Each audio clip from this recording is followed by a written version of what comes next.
देवाय। ओम नमो भगवते वासुदेवाय। ओम नमो भगवते वासुदेवाय। हरे Krishna.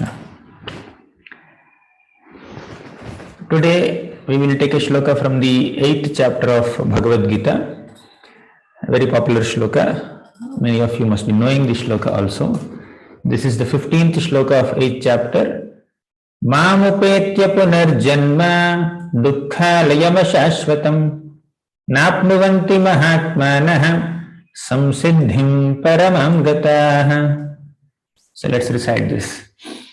Shambhavi, you want to recite?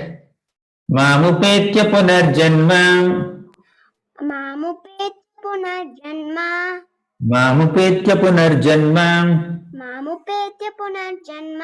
Recite this line 3 times. मामुपे दुःखालयम् अशाश्वतं दुःखालयम् अशाश्वतं दुःखा okay Okay, no problem. Thank you. Next, Hrishikesh. Yes, Prabhu. नाप्नुवन्ति महात्मानः.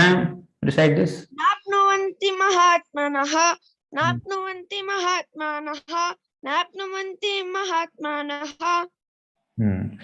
Next is Yashoda. Last line. Samsiddhim paramam gatah. संसिद्धिं परमां गताः संसिद्धिं परमां गताः संसिद्धिं परमां गताः। हरे कृष्ण प्रभु जी। Thank you. Hasini, 2 lines. Mamupetya punarjanma dukkhalayam shashvatam. मामुपेत्य पुनर्जन्म दुःखालयम् शाश्वतं मामुपेत्य पुनर्जन्म दुःखालयम् शाश्वतं मामुपेत्य पुनर्जन्म दुःखालयम् शाश्वतं। Riyansh.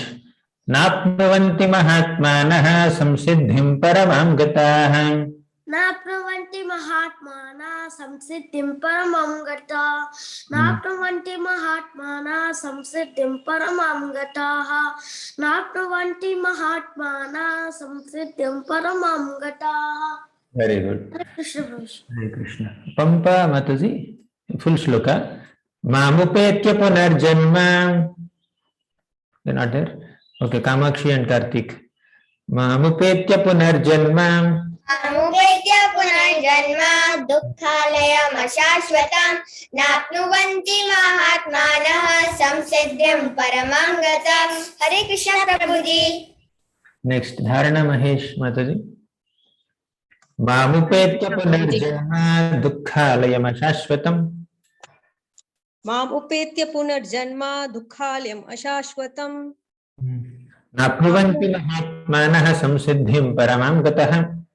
नाप्नुवन्ति महात्मानः संसिद्धिं परमां गताः। हरे कृष्ण प्रभु जी। धन्यवाद। हरे कृष्ण प्रभु जी। You can recite. Prabhu ji. Okay. मामुपेत्य पुनर्जन्म मामुपेत्य पुनर्जन्म दुःखालयम् अशाश्वतम् दुःखालयम् अशाश्वतं नाप्नुवन्ति महात्मानः नाप्नुवन्ति महात्मानः संसिद्धिं परमां गतः. संसिद्धिं परमां गतः। हरे कृष्ण प्रभु जी। मामुपेत्य पुनर्जन्म. Okay, did you unmute yourself? Aishita. मामुपेत्य पुनर्जन्म मामुपेत्य पुनर्जन्म दुःखालयम् अशाश्वतम्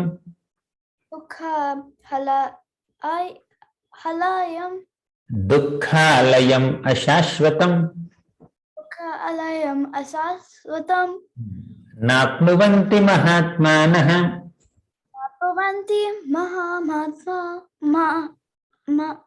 महात्मानः संसिद्धिं परमां गतः. संसिद्धिं परमां गतः। Good. Sriram, Yes, Prabhu ji. you recite. You don't need me. मामुपेत्य पुनर्जन्म दुःखालयम् अशाश्वतं नाप्नुवन्ति महात्मानः संसिद्धिं परं गताः। Good. Ranendra Prabhu, are you there? Okay. Sorry Prabhuji, thank you. मामुपेत्य पुनर्जन्म दुःखालयम् अशाश्वतं नाप्नुवन्ति महात्मानः संसिद्धिं परमं गतः. Thank you Prabhuji. Hare Krishna. Smita Mataji. हरे कृष्ण माताजी प्रभुजी दंडवत प्रणाम मामुपेत्य पुनर्जन्म दुःखालयम् अशाश्वतं नाप्नुवन्ति महात्मानः संसिद्धिं परमां गतः. Okay, thank you. Next, Rama Devi Mataji. माप्नुवन्ति पुनर्जन्मना दुःखालयम् अशाश्वतं नाप्नुवन्ति महात्मानः संसिद्धिं परमां गतः. Thank you, Hare Krishna Prabhuji. Hare Krishna. One last recitation. Snigdha Savarish Mataji. हरे कृष्ण प्रभु जी दंडवत प्रणाम मामुपेत्य पुनर्जन्म दुःखालयम् अशाश्वतं नाप्नुवन्ति महात्मानः संसिद्धिः परमां गतः. Thank you Prabhu ji. Hare Krishna. Hare Krishna. Let's see the meaning of this shloka. It's a very popular shloka, especially the second line is popular. Many times we quote the second line more than the full shloka. So Krishna says in this shloka, Mam upetya punarjanma. Mam upetya means when we attain Krishna, when we reach Krishna's planet, the Goloka Vrindavan, or Vaikuntha, the spiritual world, punarjanma, one doesn't have to take birth in this material world again. Punarjanma Mam. So there is no need to take birth again in this material world. Dukkhalayam ashashvatam. What is the nature of this material world? It is dukkha alayam. Alayam is a word which is used to indicate temple generally, but alayam is a word which is also used to indicate an abode, a place. Right? Dukkhalayam means this material world is a place of miseries, difficulties, dukkha, distresses. Ashashvatam. Ashashvatam means temporary in nature. Shashvata means permanent. Ashashvata means not permanent. That is temporary in nature. So the material world is filled with miseries and it is temporary in nature. One who performs bhakti yoga and attains the spiritual world need not return to this material world. Such people are Mahatmas. Napnuvanti Mahatmanaha. Mahatma means great soul. So great souls do not return to this material world again. Okay. Samsiddhim paramam gataha, because they have achieved some siddhi. Siddhi means perfection. Samsiddhi means complete perfection or highest goal they have achieved. What is the highest perfection or the greatest goal of a human being? To attain personal service to Krishna. So in this material world, we may be doing so many services to so many people around us, but the greatest service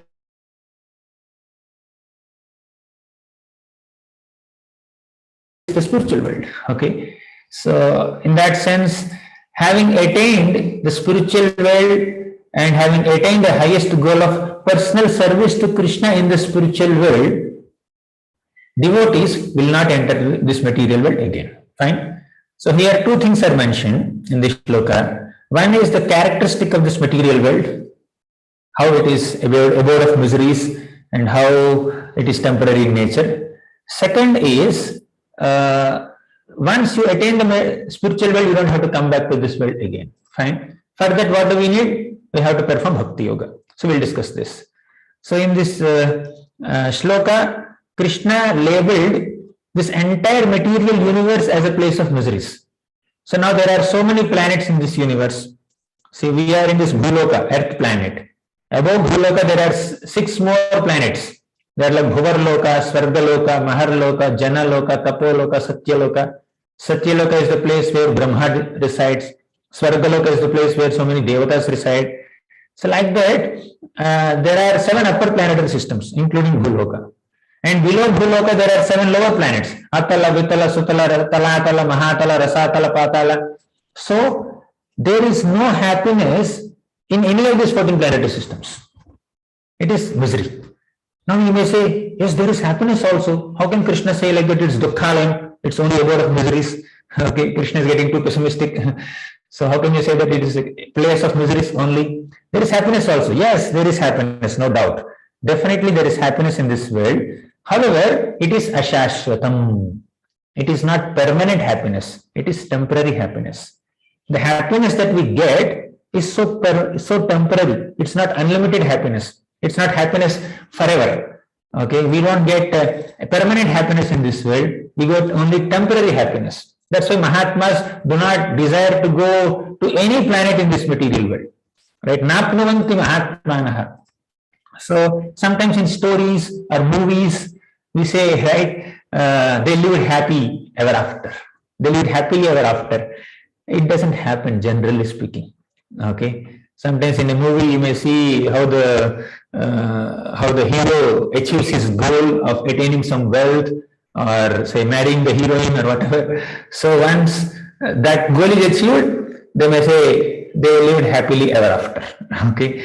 But it just doesn't happen. Material world is created by the Lord, and the Creator is saying that it is dukkhalayam ashashvatam. It is a place of miseries, and it is temporary in nature. Whatever little happiness you get is also temporary in nature. The residents of this world say something opposite to the creator of this world. For example, somebody created a product. Somebody has created a phone, and the person who has manufactured the phone is saying that this phone works in this way. Now you are a user of phone, you will say, no, it works in another way. Is it possible? Can you identify a feature which the manufacturer has not included in the phone? You cannot, right? So he is the creator. He has made this world with misery and temporariness. You can't make that misery into happiness, or even if you get happiness, you can the make of this material world, right? So even when you enter a hospital, what does the doctor say? This hospital is a miserable place. Okay. So what is the ambition of the doctor? To treat the patient. I'm telling you about an ideal doctor. An ideal doctor, good doctor. Whenever a patient enters the hospital with some disease, with some infection, with some cough or cold or fever, or after meeting with an accident, okay. For some reason, when the patient enters the hospital, what does the doctor do? The doctor treats the patient in such a way that the patient need not stay in this hospital forever. Staying in the hospital forever, is it a good thing? You may visit a hospital, you may meet the doctor, in 1 hour you should come out. In 3 hours you should come out. For example, somehow doctor appointment got little delayed, and instead of 1 hour, you ended up staying in 3 hours. You feel happy staying in the hospital, or you feel uncomfortable? My God, how long I should wait? So waiting for a doctor, waiting for treatment in a hospital is not a very exciting thing, isn't it? Now someone has to get admitted in the hospital for 10 days. It's too much. You will say, when will you discharge me? When will you discharge me? Hardly you find any patient who says, I want to stay here forever. So even doctors also say that the hospital is a miserable place. Take medicine, get treated, improve your health, and follow the diet restrictions, etc., and then get out of this place as early as possible. That's what a good doctor does. Similarly, doctors who are managing the hospital are saying that don't stay here forever. The person who has created this material world also says, don't stay here forever. It is dukkhalayam and ashashvatam. Okay. So we are not meant to make this material world as a permanent place for our residence. So knowing the nature of this material world, we should be detached from material world. So the nature of this world is miserable, so we should be detached. So we should not be attached to misery. We should be detached from misery. If something is miserable, why should we get attached to it? Okay. So that's quite common sense, isn't it? Now, but the detachment from material world should be accompanied with attachment to spiritual world. So you should be detached from matter, but we should be attached to spirit. So people may realize, people may understand, may not realize, people may understand in the beginning, I am not this body, I am soul. Fine. Let me be detached from this body. Fine. Good. But as a soul, what are we supposed to do? That's the next question. Okay, we understand we are not bodies, we are souls. In this body, we have so many responsibilities, so many activities, isn't it? But as souls also we have some responsibilities, we have some activities. Through material body we may do material activities, but because we are spirit souls, we have spiritual activities, spiritual engagements also. We should question that. So our knowledge should not stop at the point where we understand that we are souls and we are not bodies. We should expand our knowledge by trying to understand what are the activities of a soul. Okay, one who understands this will use this material body for spiritual activities. Okay, not for material activities. We'll see that very soon. So detachment from matter should be accompanied with attachment to spirit. Just detachment from matter is not sufficient. Fine. So the material world is miserable, as Krishna said. It's not only a theoretical statement in the scripture, but it is a factual experience of everyone. Because is there any person in this whole assembly of devotees, 160 devotees are there, and there are thousands and millions of people in this planet, can anyone say that I have not experienced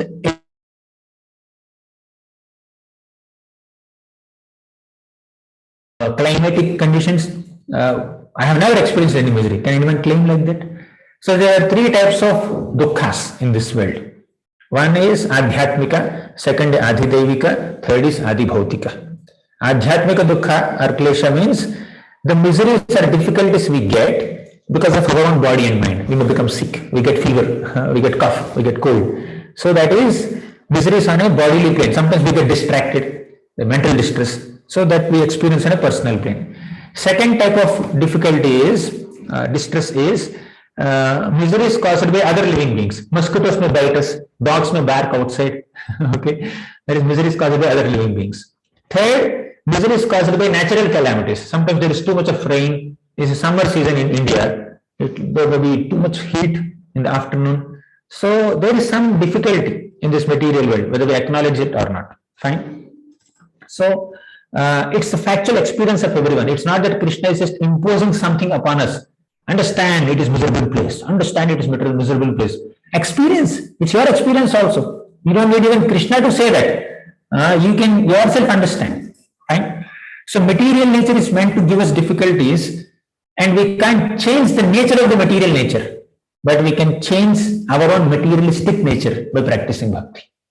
So by hearing these statements, material world is miserable, we need not get discouraged. We need not become pessimistic. We need not get into negative thinking. So we can spiritualize matter. We can act on a spiritual plane by practicing bhakti. So material nature cannot be changed, but our materialistic nature can be changed. Our own materialistic nature. If you have material desires, we end up in material miseries. But if you have spiritual desires, we use matter also in the service of the supremely spiritual Lord, and we become spiritualized, and we attain a spiritual body also, isn't it? So we should not hate this material world also. Of course, material world is like a salt mine. You know salt mine? In a salt mine, wherever you see, you only salt. Salt mine is meant to produce salt. Okay, so just because you are hoping too much, in one corner of the salt mine you will not find some sugar particles or some sweets. You cannot find there. Salt mine is meant to give salt only. Similarly, material world is meant to give difficulty only. Okay, so that's what Krishna says. However, these shlokas that describe the material world as a miserable place should not make us pessimistic. We should be eager to engage our material senses in spiritual activities and come closer to Krishna. And we should also identify that matter can be spiritualized. So flower is matter, definitely. Fine. But if the flowers are offered to Krishna and we smell the fragrance of that flower, that's a spiritual activity. We are spiritualizing this matter. The flower becomes spiritualized by offering to Krishna, and we become spiritually inclined by doing that service and smelling the flowers offered to Krishna. Okay. So the matter, which is a source of material misery, can become a means to attain spiritual bliss. Fine. So because material world is miserable, We don't have to hate material world. We don't have to hate matter. Matter is temporary, we understand. Matter may cause distress, that also we understand. Dukkhalayam ashashvatam. But we should not hate matter. We should not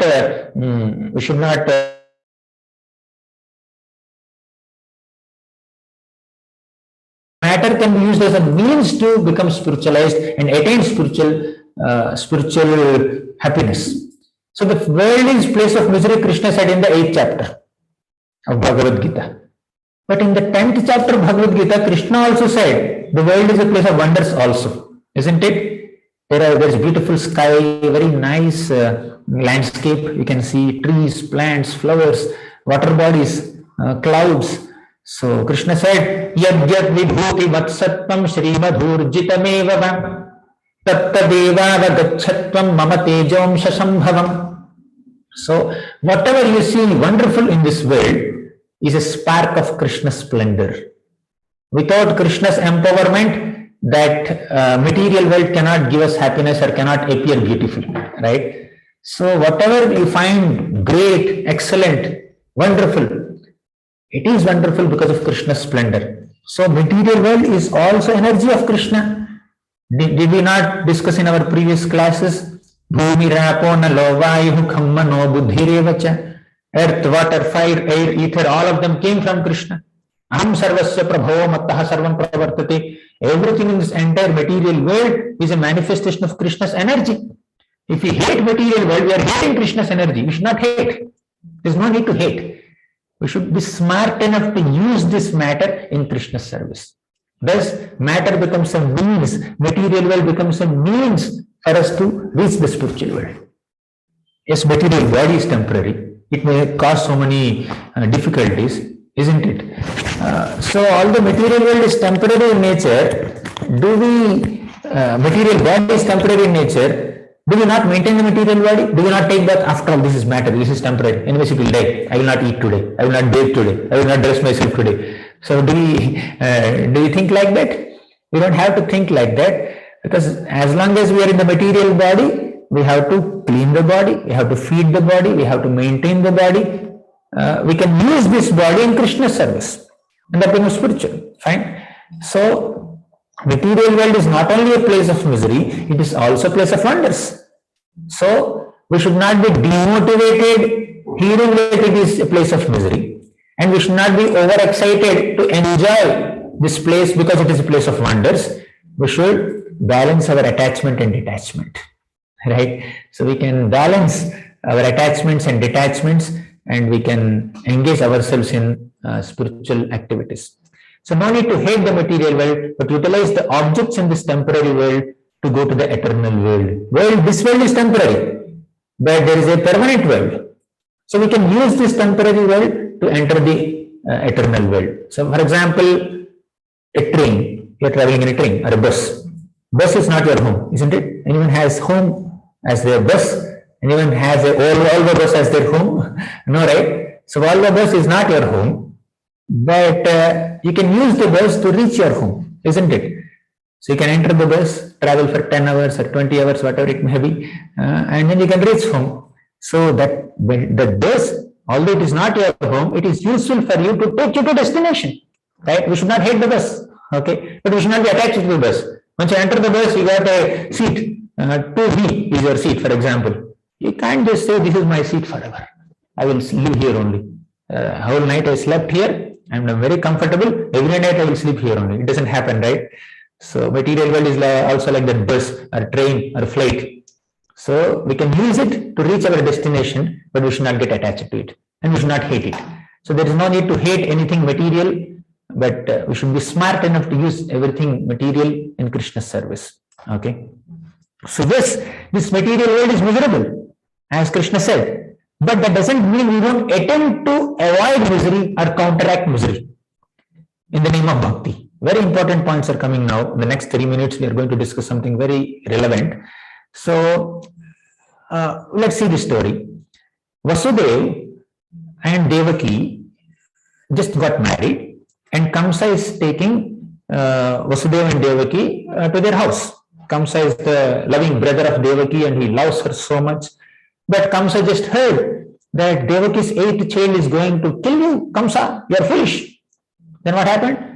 Kamsa immediately caught the hair of Devaki. He has given up his love for his sister and immediately wanted to kill Devaki. Then what did Vasudeva say? Vasudeva did not think, oh, material world is filled with miseries. There are difficulties at every step. Padam, padam, yad vipadam. Now Devaki is dying. Okay, let me witness the death. He did not think like that. He immediately went and saved Devaki, isn't it? Did Vasudeva make an attempt to protect Devaki from Kamsa? How did he do that? He told Kamsa, Kamsa, Devaki is not going to kill you. Her 8th child will kill you. So you don't have to kill Devaki. When the child is born, I will give that child to you. So like that, Vasudeva negotiated with Kamsa.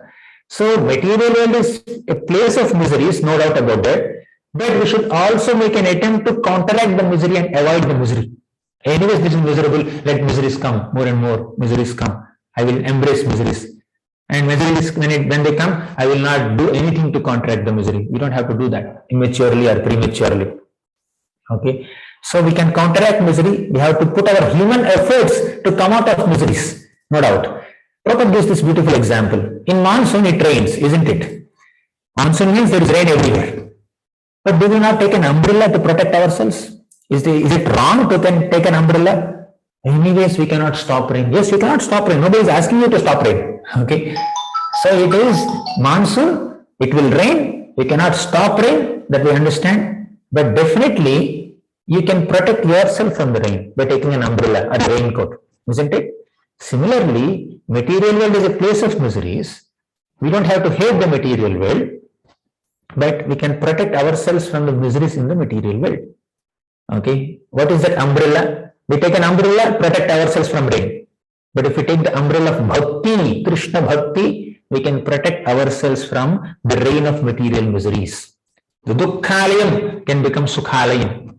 We'll discuss in the future sessions. Susukham kartumavyayam. A devotee who chants the holy names of Krishna and who worships Krishna, who hears the pastimes of Krishna, can happily live even in the material world also. He is detached from material world. He can experience spiritual pleasure in the material world also if he performs bhakti. So we need to take the umbrella of bhakti yoga to protect ourselves from the material miseries. Okay. So this is one example given by Prabhupada. So we can realize the miserable nature of this world in Kali Yuga more than in any other yugas. So although material world is miserable, still some people are so attached to material world. This is my property, this is my house, this is my land. So there is a lot of attachment to the material world that people experience and express so much. However, in this Kali Yuga especially, people's ability to enjoy happiness is very meager. People's intelligence is less, people's bodily strength and physical strength is less. So people's concentration levels are less, people's lifespan is less.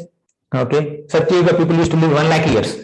In 1 lakh years, 10,000 years they will spend to do some tapasya. How long we will spend our time for education. So in Kali Yuga, the miserable nature of this material world is experienced more effectively, right? So the material world is a place of miseries. We will realize this fact more in Kali Yuga than previous yugas. In previous yugas, people do not find this material world so miserable. So it's an advantage for all Kali Yuga people that this material world is miserable. We can understand it and realize it better than other yugas. And when we realize it, we take shelter of holy name. So the realization or understanding that the material world is miserable should inspire us to practice bhakti in a better way. Once you understand that this place is miserable, you need to get out of this place, right? Then you'll find a way how to get out of this place, chanting the holy names of Krishna, worshipping Krishna.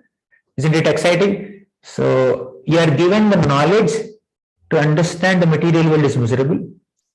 You are also given the knowledge to utilize anything material in Krishna's seva and go into the spiritual world.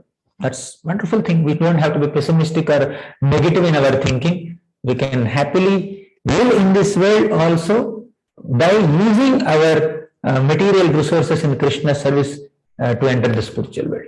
Okay. I think with these words, we can conclude today's discussion. So there is no need to be fearful Although the shloka says, Mamupetya punarjanma dukkhalayam ashashvatam. In the first half of the shloka, we see that material world is dukkhalayam ashashvatam. We don't have to be fearful. But seeing the next half of the shloka, what is the next half of the shloka? Mamupetya punarjanma dukkhalayam ashashvatam napnuvanti mahatmanaha samsiddhim paramam gatihi. So we can be hopeful. So no need to be overly fearful of the material world. Be hopeful that Krishna is merciful and he will take away from this material world to the spiritual world. Is it clear? So we will conclude today's session here. Thank you very much.